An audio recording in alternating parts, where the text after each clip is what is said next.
Olá, muito bem-vindo, muito bem-vinda a mais uma aula de Teologia Bíblica. Nós vamos hoje falar, abordando o tema que temos tratado em nossas últimas videoaulas, a respeito da Teologia Bíblica dos Sinóticos.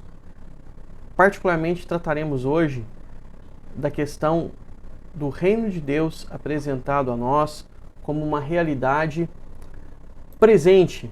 Nós temos abordado em nossas últimas videoaulas alguns aspectos do Reino de Deus, tal como apresentados a nós pelo teólogo Hermann Ridderbos, interpretando a pregação inicial de Jesus e João Batista nos evangelhos de Mateus, Marcos e Lucas.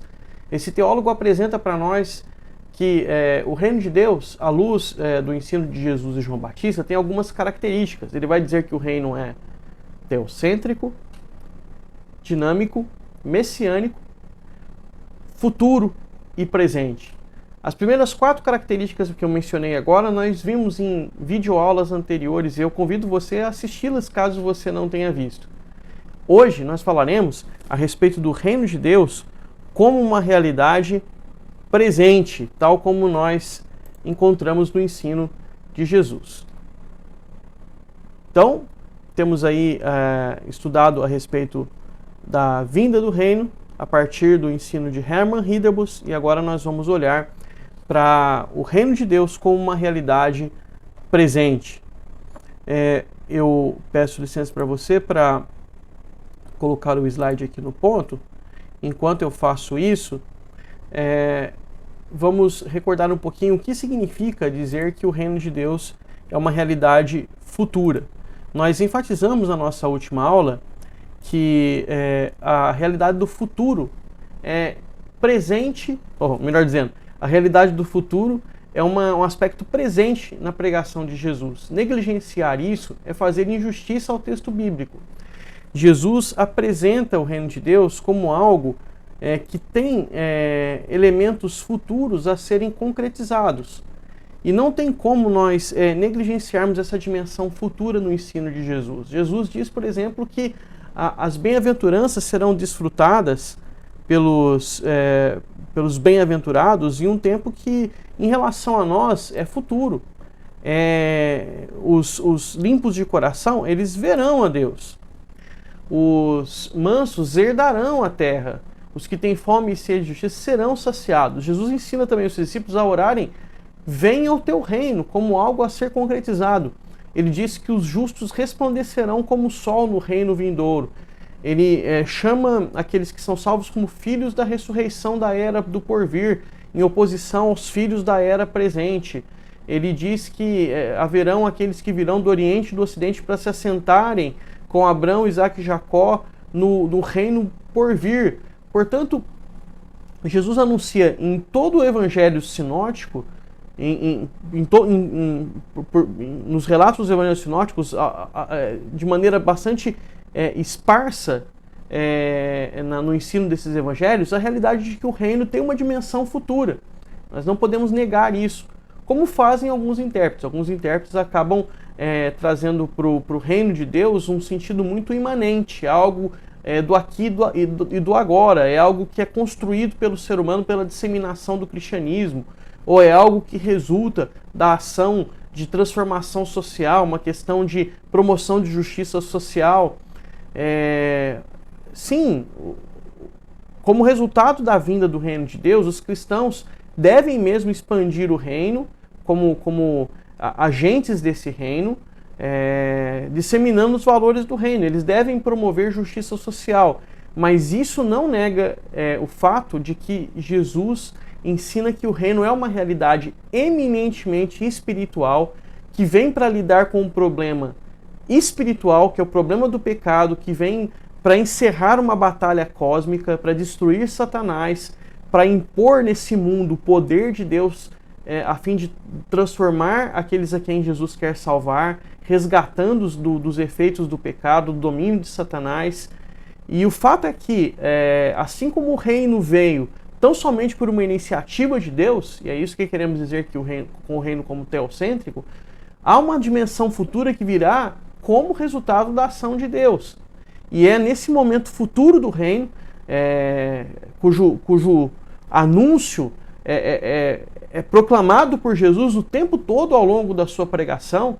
Nós vemos isso em vários momentos da sua pregação. É nesse momento futuro que o reino alcançará a sua consumação final. Ele é, portanto, inaugurado por Jesus, mas há um elemento futuro de consumação, ainda a ser trazido à luz, e que aparecerá por ocasião da segunda vinda de Cristo. Talvez o elemento mais patente de ensino de Jesus a respeito disso é o chamado sermão escatológico. Mas como nós vimos, há ensinos a respeito desse futuro do reino espalhado por todo o Evangelho, ao longo de todo o registro dos sinóticos. E hoje nós vamos olhar para uma outra dimensão que é muito importante. Como nós vemos, o futuro a pregação de Jesus está impregnada dessa realidade do futuro. Mas há um aspecto da pregação de Jesus que é absolutamente inovadora. É o aspecto em que Jesus anuncia o reino de Deus como algo já presente. E Jesus, de fato, anuncia o reino de Deus como uma realidade presente.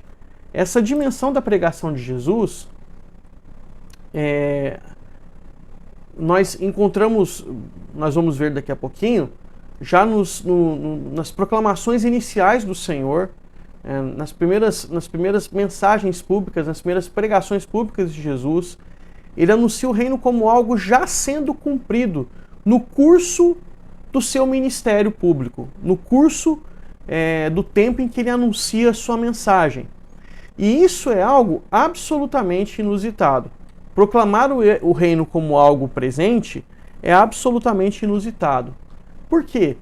Porque nós sabemos que, como já mencionamos em aulas anteriores, a expectativa em relação à vinda do reino de Deus, ela é algo bastante comum, algo bastante presente na sociedade judaica do tempo de Jesus. Há uma expectativa em torno da vinda do reino de Deus. O conceito de reino de Deus, ele é disseminado entre os judeus no tempo de Cristo. Não é um conceito unânime. Como esse reino virá é fruto de expectativas bastante diversas. Talvez a maior parte dos contemporâneos de Jesus esperassem a vinda desse reino como um reino nacional judaico, que traria vingança sobre os inimigos dos judeus, que glorificaria o povo judeu. Mas há muitos judeus do tempo de Jesus que aguardam a chegada do reino de Deus como um poder apocalíptico que traz o fim do mundo, que acaba com a realidade da vida como ela existe em nosso tempo, que acaba com essa era. Há aqueles judeus apocalípticos que aguardam isso. A comunidade de Qumran, ela se afasta de Israel porque vê Israel como uma comunidade apóstata, distante de Deus no seu tempo, e vai para as montanhas a fim de esperar o fim do mundo. Para eles, a vinda do reino seria o apocalipse, seria o final de tudo. Então há essa expectativa em relação ao reino de Deus. Há aqueles que estão aí no meio termo, acreditam que o reino de Deus viria com a vinda do Messias, a fim de começar um reinado terreno que se desdobraria em uma era celestial, que levaria a um reino de caráter celestial, sem qualquer tipo de conexão com a realidade presente. Então há diversas expectativas escatológicas, mas algo é certo: ninguém vê o reino de Deus como algo que invadiria o presente, como algo que se tornaria real já nessa era. E é isso que Jesus proclama. E nesse sentido, Jesus faz a revelação progredir. E nós passamos a conhecer um aspecto do reino de Deus que não é possível conhecer a partir do ensino dos profetas, por exemplo. Os profetas, eles anunciam o reino de Deus como algo vindouro no dia do Senhor, de alguma maneira associado, sim, com a figura do Messias. É possível inferir isso a partir dos ensinos dos profetas, embora não seja explícito. Mas na perspectiva dos profetas, a vinda do reino de Deus, ela vem como algo que traz salvação, que traz julgamento, que traz redenção cósmica, que traz restauração das coisas e que traz o fim.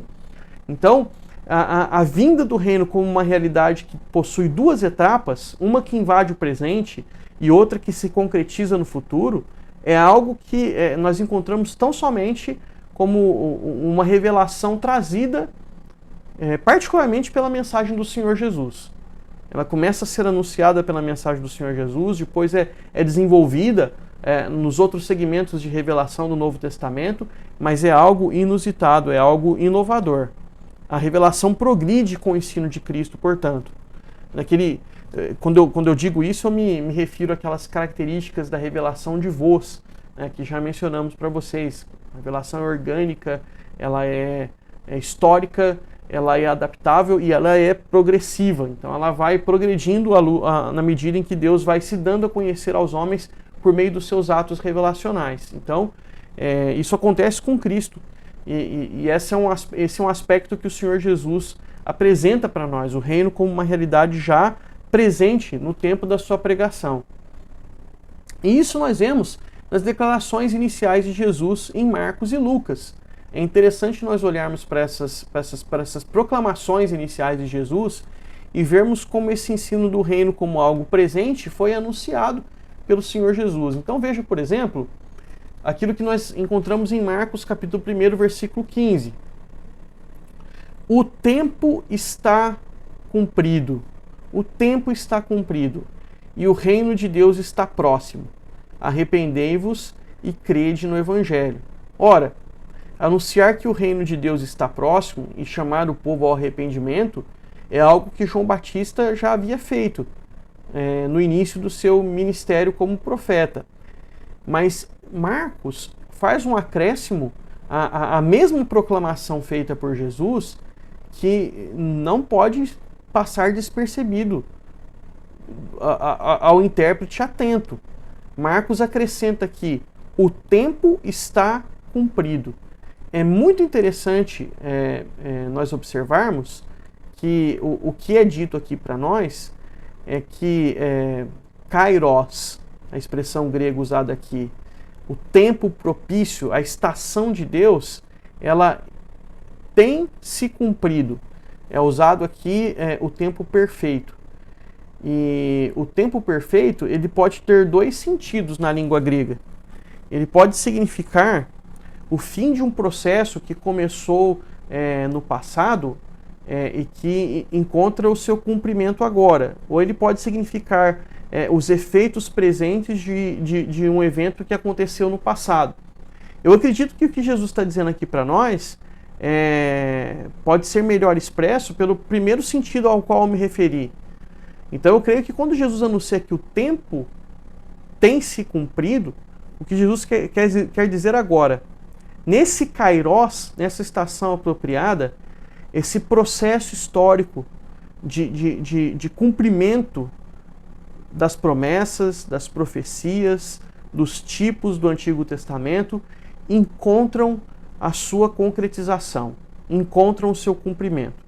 Em outras palavras, Jesus está dizendo, hoje, nessa estação propícia, as coisas às quais Deus tem se referido desde o tempo dos patriarcas encontram a sua realização. Então, o tempo profético de Deus, o tempo de salvação anunciado por Deus desde o passado remoto, se cumpre agora. É isso que Jesus está dizendo, na minha opinião. É isso que ele está contando para nós aqui em Marcos capítulo 1, versículo 15. E veja que há uma nuance importante aqui, portanto, em relação àquilo que é proclamado por João Batista. João Batista anuncia a aproximação do reino. Jesus também anuncia a aproximação do reino, mas diz que o tempo está cumprido. E isso é muito significativo. E além de anunciar o tempo de cumprimento de Deus, além de anunciar a chegada do cumprimento do tempo de Deus, essa estação apropriada, essa estação propícia, Jesus diz também que a Escritura se cumpre. A Escritura se cumpre. Então, também,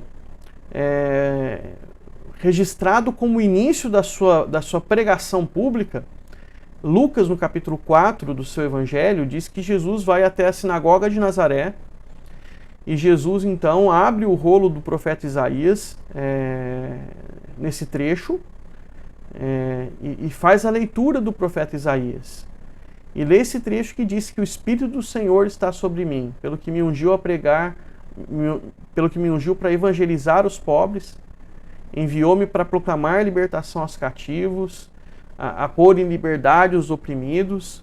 E Jesus então lê o trecho que se encontra ali em Isaías 61, e após fazer essa leitura que culmina com,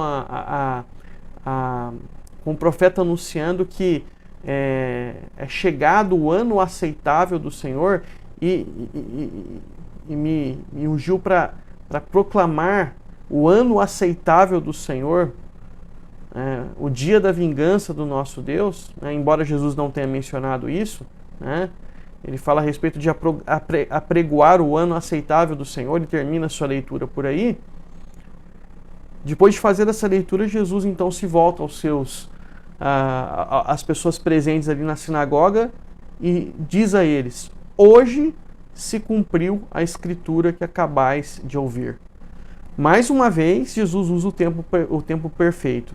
Na minha opinião, Jesus se refere a um processo histórico que começa no passado e encontra a sua realização no tempo presente. Então é assim que o perfeito funciona aqui, na minha opinião. É um tempo ponte linear, um processo que começa no passado, desde que é proclamado pelo profeta, e encontra o seu momento de realização agora. Hoje se cumpriu a escritura que acabais de ouvir. É muito significativo esses dois anúncios de Jesus. O que Jesus está dizendo? Ele está dizendo que, por um lado, o tempo de Deus se cumpre, por outro lado, a escritura se cumpre. Ou seja, Jesus está dizendo que no tempo da sua proclamação, no tempo do seu ministério, essas duas realidades foram trazidas à luz. Essas duas realidades se tornam patentes. Qual realidade? O tempo de Deus e o ano aceitável do Senhor. Em outras palavras, o que Jesus está dizendo? O reino de Deus chegou. Ele diz que o reino de Deus está próximo em Marcos, mas quando ele acrescenta a essa afirmação a mensagem de que esse tempo está cumprido, Jesus simplesmente está dizendo que o reino de Deus entra no presente. Quando ele afirma que essa profecia a respeito do ungido que vem para evangelizar os pobres, para proclamar libertação aos cativos, para dar vista aos cegos, para fazer com que os mudos falem, os surdos ouçam, para proclamar o ano aceitável do Senhor. Quando ele disse que essa profecia a respeito do ungido se cumpre, o que ele está dizendo? O que é o ano aceitável do Senhor? É uma outra forma de descrever a realidade da vinda do reino de Deus. E Jesus se diz que essa escritura, que no final das contas proclama a chegada do reino de Deus, se cumpre quando? Não daqui a um tempo, não no futuro remoto, mas se cumpre hoje. Se cumpre hoje. Então, nas declarações iniciais de Jesus em Marcos e Lucas, o que nós vemos? Nós vemos Jesus dizendo que o reino de Deus é uma realidade que há dentro presente. É uma realidade que se torna visível, que se torna patente aos seus contemporâneos, em particular por meio da sua proclamação, da sua mensagem, do seu evangelho, do evangelho que ele anuncia. O evangelho que ele anuncia torna esse reino presente. Como nós vamos ver também, as obras que ele faz são sinais da presença do reino. Nós vamos ver isso na nossa próxima aula. Mas o ponto para nós aqui é que as declarações iniciais de Jesus, tanto no Evangelho de Lucas quanto no Evangelho de Marcos, são proclamações que apontam para nós a realidade de que o reino de Deus é algo chegado, é algo que se torna presente. É interessante nós observarmos que isso, em certo sentido, distancia, entre aspas, os pontos de vista de João Batista e de Jesus. Como eu disse para vocês, Marcos ele coloca um modificador na mensagem de Jesus, que de outra sorte é muito semelhante à mensagem de João Batista, que não é nada sutil, não pode passar despercebido ao intérprete. O reino de Deus está próximo, arrependei-vos. Até aí a mensagem de Jesus e João são absolutamente idênticas. Mas Marcos acrescenta, o tempo está cumprido. Isso coloca Jesus e João Batista em momentos escatológicos diferentes, por incrível que pareça, por mais que eles sejam contemporâneos em muitos sentidos. Mas o ponto de vista escatológico de cada um deles é diferente. Por quê? Qual que é o ponto de vista escatológico de João? João anuncia o reino como algo futuro, ainda que muito próximo. O reino de Deus está próximo, mas ele é algo futuro, é algo que virá. Virá, em certo sentido, como algo como algo para o qual o João é predecessor. Então é algo que sucede João, algo que vem depois de João. É algo futuro, por mais próximo que esteja. E toda a ênfase da mensagem de João está no caráter do julgamento que o reino trará. O reino trará um julgamento radical. Por meio da vinda do reino, aquele que vem depois de João, que é mais poderoso do que ele, recolhe o trigo de Deus no celeiro, joga a palha para queimar no fogo inextinguível. Aquele que vem depois de João, que é mais poderoso que ele, tem um machado na sua mão e ele derrubará toda a árvore infrutífera. Por isso o povo é chamado ao arrependimento, para se reconciliar com Deus e não ser destruído pelo julgamento que esse reino traz. Então a mensagem de João, ela tem a ênfase no julgamento e aponta para o reino como algo futuro. E Jesus traz para nós uma mensagem que, ainda que semelhante, tem aspectos que a distinguem da mensagem de João. Porque Jesus, como nós vimos, aponta para o reino também como algo futuro. Mas, além de apontar para essa realidade da consumação futura do reino, além de mostrar para nós que o reino tem essa era vindoura, que será inaugurado por meio da sua parousia, por meio da sua volta, Jesus também anuncia o reino como algo já presente, tal como nós vimos nos dois textos que eu trouxe para vocês. O tempo está cumprido, a Escritura está cumprida, a Escritura se cumpre hoje, e portanto o reino se faz presente agora.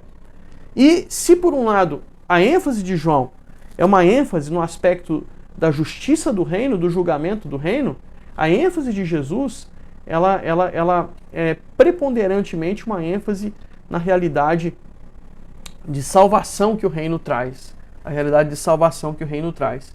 O resultado é que cada um deles vai viver de maneira coerente com o modo como anunciou o reino de Deus.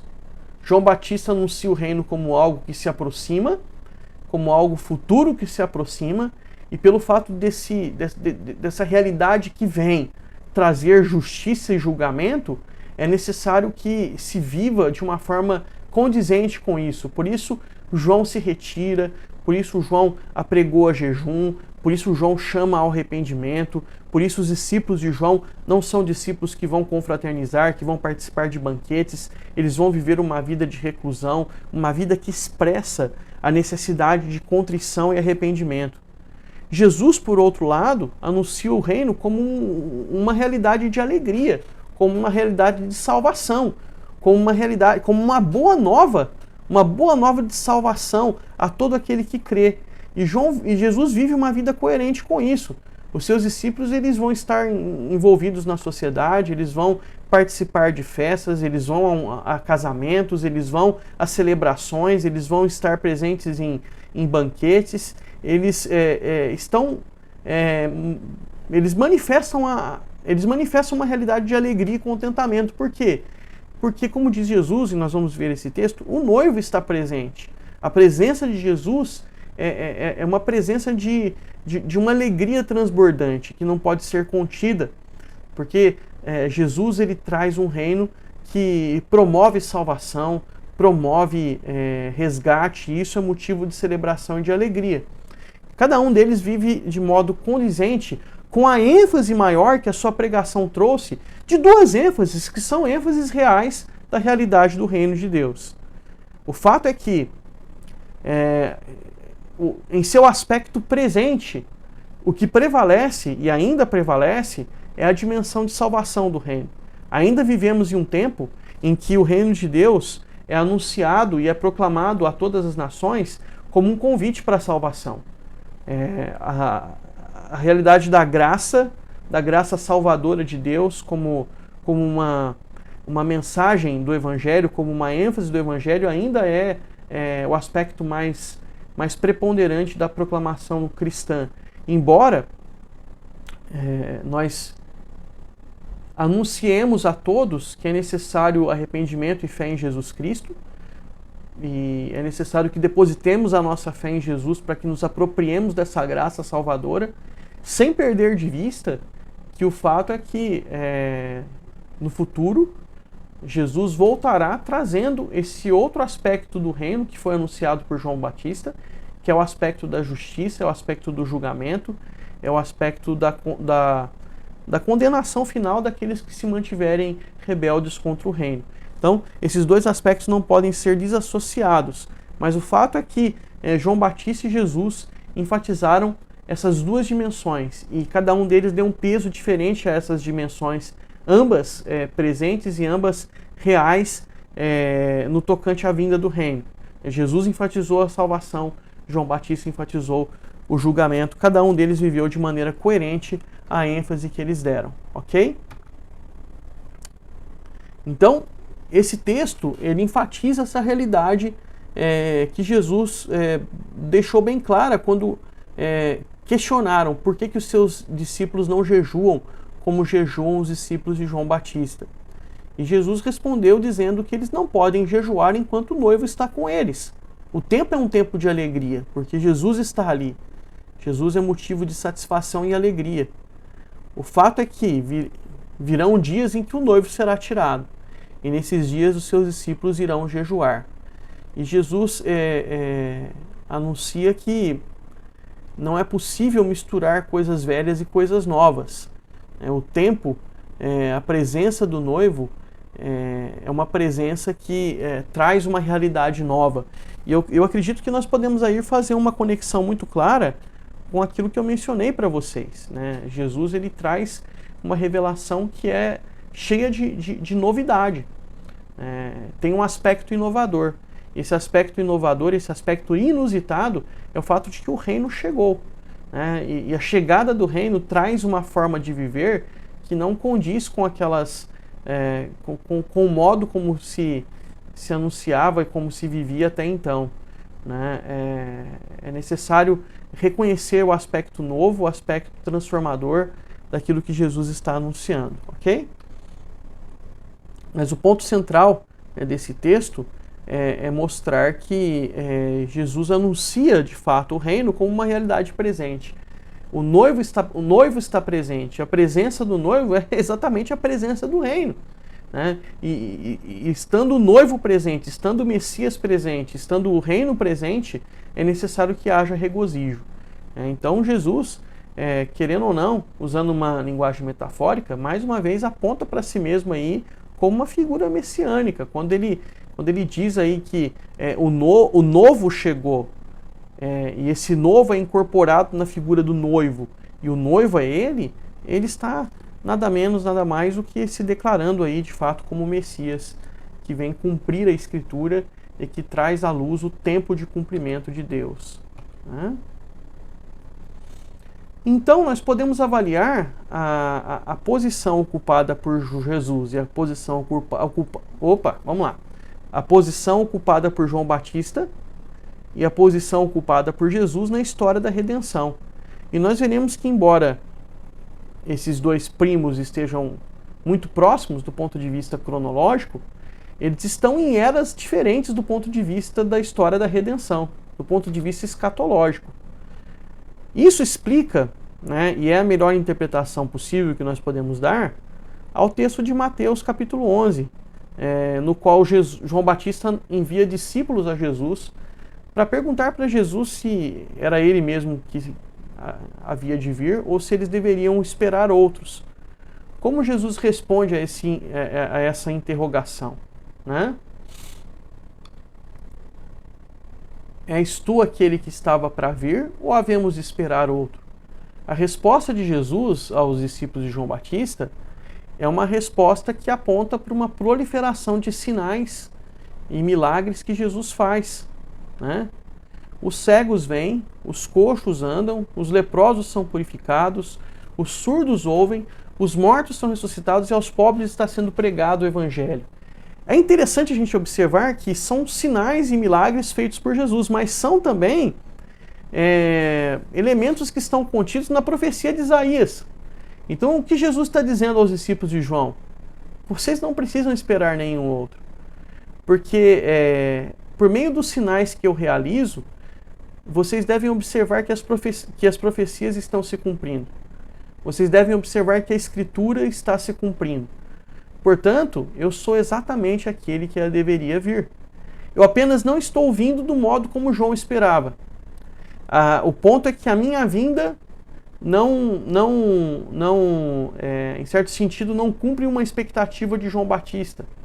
João queria que essa vinda representasse julgamento, trouxesse justiça, trouxesse o fim do mundo no final das contas. Mas isso acontecerá em um outro momento. Ainda assim, eu sou exatamente aquele que havia de vir. É isso que Jesus responde aos discípulos de João Batista. Ele faz referência a inúmeras profecias acerca da vinda do reino, contidas no profeta Isaías, e mostra que essas profecias se cumpriram exatamente por meio daqueles sinais que ele fez. Portanto,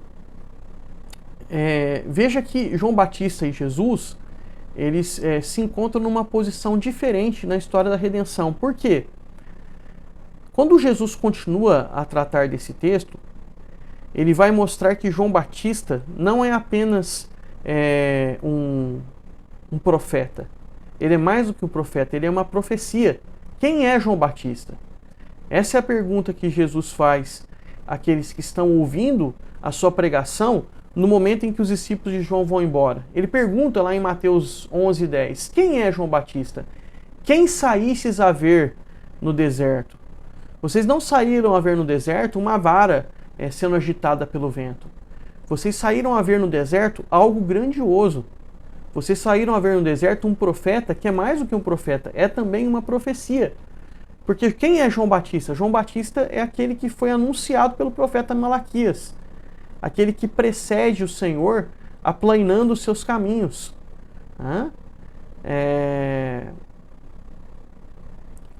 Então,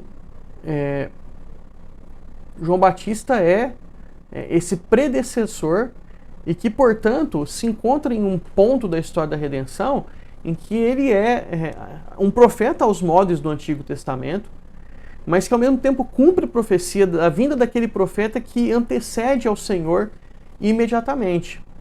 Né? Mas esse texto tem uma outra implicação. Né? Jesus cumpre já as promessas de salvação. Ide dizei a João, todas aquelas promessas de salvação que já estão contidas na Escritura do Antigo Testamento estão sendo cumpridas por mim agora. Portanto, realmente não há outro a ser esperado. Era eu mesmo que haveria de vir.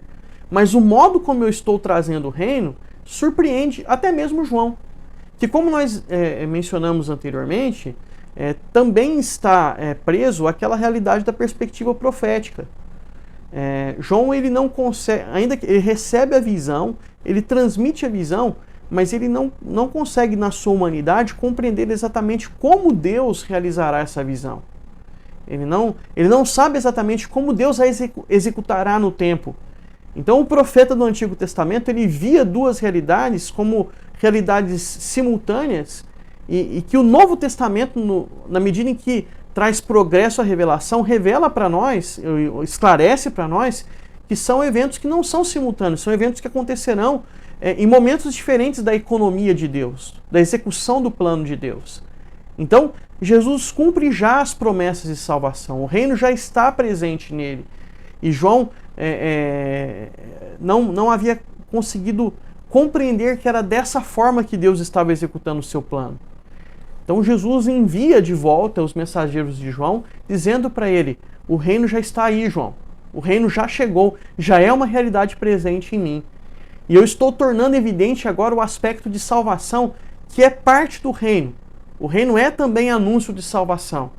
E essa realidade de salvação já está se manifestando por meio dos sinais que eu realizo, por meio da proclamação do Evangelho, por meio do anúncio, do cumprimento de todas as promessas e profecias que foram feitas.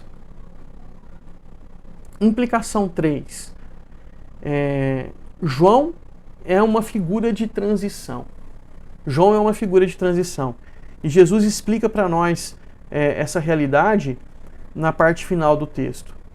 Ele diz que o maior no reino dos céus, que dentre todos os que nasceram de mulher, nenhum deles é maior do que João Batista. Porém, o menor no reino dos céus é maior do que João. E o que Jesus quer dizer com isso? Jesus quer dizer com isso que o tempo escatológico que ele representa, que ele traz, é um tempo em que uma era é superada por outra. É um tempo em que a era que João Batista representa, a era das profecias, encontra sua conclusão no próprio João. E Jesus traz uma realidade nova, que é a realidade da era do cumprimento. Jesus inaugura o capítulo final da história da redenção. E o fato é que João Batista, embora chegue muito perto desse tempo de glória, em que a história da redenção encontra o seu momento de clímax, ele não entra nessa era, porque João Batista não contempla, ele não consegue ver os eventos que vão inaugurar essa era escatológica de cumprimento que Jesus traz. João Batista não consegue viver para ver Jesus se entregando na cruz, ressuscitando dos mortos, ascendendo à destra de Deus, derramando o Espírito Santo. Esses atos consumam a chegada e a inauguração do reino por Jesus. E o fato é que qualquer um que vive nesse tempo em que o reino está inaugurado, em que o reino se faz presente por meio da obra consumada de Jesus, experimenta mais graça, contempla mais revelação, vive em um momento de mais graça no sentido de viver em um momento em que a história da redenção avançou muito mais do que o tempo em que João viveu. João não desfrutou das bênçãos e da graça mais presente nessa era em que nós vivemos. Na dispensação do Novo Testamento, nós podemos dizer assim, usando o termo dispensação, não no sentido dispensacionalista do termo, mas no sentido reformado do termo, como uma era escatológica, né? Diferente da era do Antigo Testamento. Então, a era do Antigo Testamento é consumada em João, e Jesus traz à luz uma nova era. Agora, veja, isso não deve nos levar a radicalizar demais, a separar demais as duas coisas. Como nós temos dito, elas estão organicamente ligadas. Tudo aquilo que o Novo Testamento representa é a consumação, é o cumprimento, é a realização de promessas, profecias, de tipos que já estavam lá no Antigo Testamento. De modo que os crentes do Antigo Testamento que depositavam a sua fé nessas realidades, ainda que realidades que eles vislumbravam em um futuro distante, eles tinham fé salvadora.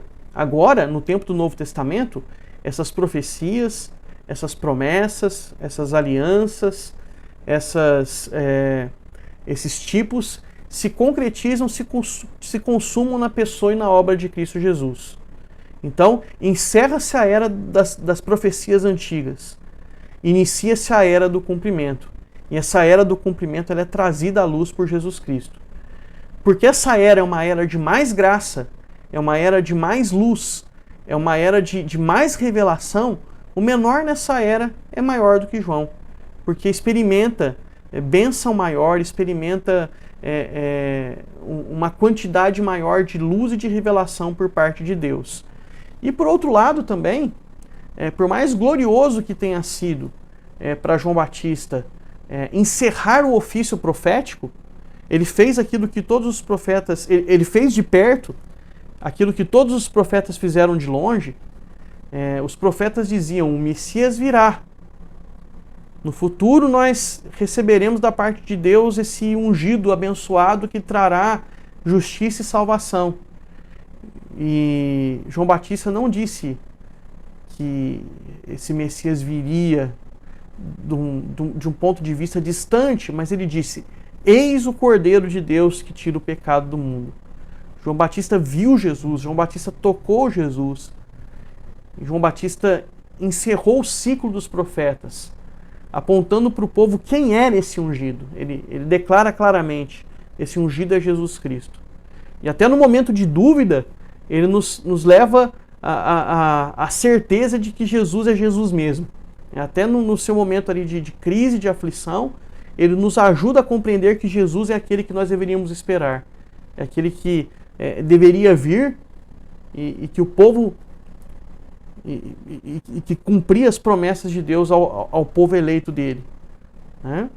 Mas ainda assim, apesar de estar nessa posição privilegiada em relação a todos os outros crentes do Antigo Testamento, João Batista não desfruta das bênçãos do reino inaugurado, do reino consumado pela obra completa de Jesus. Bênçãos essas que nós desfrutamos.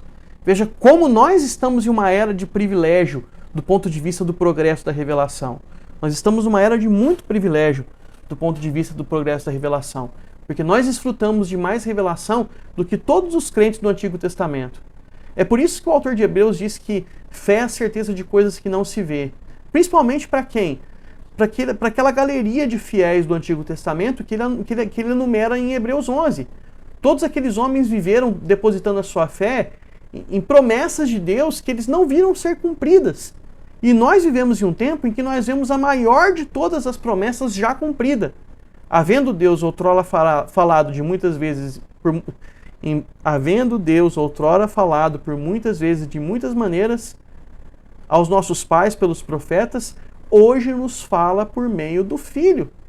Então, o que mais resta para Deus anunciar, além de trazer à luz a realidade da encarnação do seu Filho, que veio a fim de nos trazer plena salvação, por meio da sua obra, por meio da sua pessoa. Portanto, o reino se faz presente em Jesus. Jesus inaugura o tempo de cumprimento de Deus, Jesus cumpre as Escrituras. Jesus faz o reino, portanto, presente. Desde os dias de João Batista até agora, o reino dos céus é tomado por esforço, e os que se esforçam se apoderam dele. Uma outra forma de fazer a leitura desse texto, e nós já mencionamos isso em aulas anteriores, é compreendê-lo como um texto que diz para nós que desde os dias de João Batista até agora, o reino de Deus se impõe na história, irrompe com força, ele vai entrando na realidade. Mas agora ele de fato se fez presente. Em outro texto, Jesus diz que o reino irrompeu, que o reino se fez totalmente presente. Então, até a chegada dos dias de João, o reino vem se impondo, ele vem chegando, ele vem entrando na realidade. Mas agora ele já se faz presente. E Jesus salienta o fato de que aqueles que estão vivendo nesses tempos de privilégio e de glória devem se apoderar do reino com tudo que tem. Devem se apoderar do reino com tudo que tem. Isso é similar àquilo que Jesus disse em outras palavras. É a pérola de maior valor. Venda tudo e se aproprie dela. É o tesouro escondido no campo. Vende tudo que tem e pega esse campo. Negue-se a si mesmo. Né? Tome sua cruz, né? Se aproprie desse reino com tudo que você tem, porque ele é preciosíssimo. E é esse tempo que é anunciado como chegado por Jesus. Né? Não há nada mais a esperar. O reino se faz presente na pessoa dele. Quer dizer, esperamos a consumação desse reino, mas do ponto de vista de Cristo e dos contemporâneos de Cristo, do nosso ponto de vista, os eventos mais gloriosos no tocante à vinda do reino se tornam realizados na pessoa e na obra de Jesus. Portanto, aqui eu faço uma paráfrase do Ridderbos. Como que nós podemos concluir esse nosso pensamento, essa nossa aula, já caminhando para o final dela? Nesse tempo, o reino é referido como algo que já está presente. Nesse texto, o reino é referido como algo que já está presente. Em Jesus, a nova era chegou. O reino de Deus irrompeu com força no mundo, de modo que as pessoas podem se apoderar dele com esforço, isto é, com todas as suas forças e determinação. O que ainda era uma questão futura na pregação de João, embora estivesse próxima, tornou-se realidade com a vinda de Jesus. Nele, as profecias sobre o futuro, o Antigo Testamento, tornaram-se cumpridas no tempo presente, no Novo Testamento. Portanto, há uma sucessão de eras, a era das profecias fica para trás e a era do cumprimento começa com Jesus. Vamos encerrar essa nossa reflexão a respeito da presença do reino como o aspecto do reino como opa, que trava-língua, hein? Vamos encerrar essa nossa reflexão sobre o reino em seu aspecto presente, tal como é apresentado por nós pelo teólogo holandês Herman Ridderbos. E usando aqui uma figura que é, de fato, uma figura alegórica, né, da pessoa do Messias, da pessoa de Cristo, o rei que retorna, o rei que vem. Nós podemos dizer que Jesus falou da vinda do reino como uma realidade presente. Na pregação de Jesus, o reino já não é mais algo futuro. O reino é algo que rompe nesse tempo, que adentra a nossa história e se faz presente. Uma distinção importante: o reino é o cumprimento do tempo e da Escritura. E nesse sentido, o reino é presente. Mas Jesus também disse para nós que o reino é algo que tem aspectos e que tem elementos a serem consumados. E na verdade, quando esse tempo de consumação chegar, será a consumação de todas as coisas. Portanto, na pregação de Jesus, o reino é tanto presente quanto futuro. Eu espero que esses dois aspectos do reino de Deus, o seu aspecto futuro e o seu aspecto presente, tal como apresentado a nós no ensino de Ridderbos, no livro A Vinda do Reino, tenham ficado bem claros para vocês. É um prazer tê-los conosco nessas aulas de teologia bíblica e eu espero que você continue a acompanhar essas nossas aulas. Nós falaremos em uma outra videoaula a respeito de elementos dessa dimensão presente do reino e falaremos dessa dimensão presente com mais detalhes. Falaremos a respeito dessa dimensão presente do reino do ponto de vista da consumação e, portanto, falaremos sobre os sinais que evidenciam que o reino é presente, da própria pregação de Jesus como uma evidência da presença do reino, mas falaremos do reino como uma realidade presente, mas que tem um caráter precário, que tem ainda elementos que precisam ser consumados em um outro momento, em uma outra etapa. Portanto, falaremos a respeito dessa presença do reino como uma presença precária, como uma presença que demanda um outro momento escatológico ainda por vir. Acompanhe esses ensinos em nossa próxima videoaula. Espero que você tenha aproveitado esse nosso tempo junto. Deus abençoe você. Vejo você na próxima videoaula. Um abraço.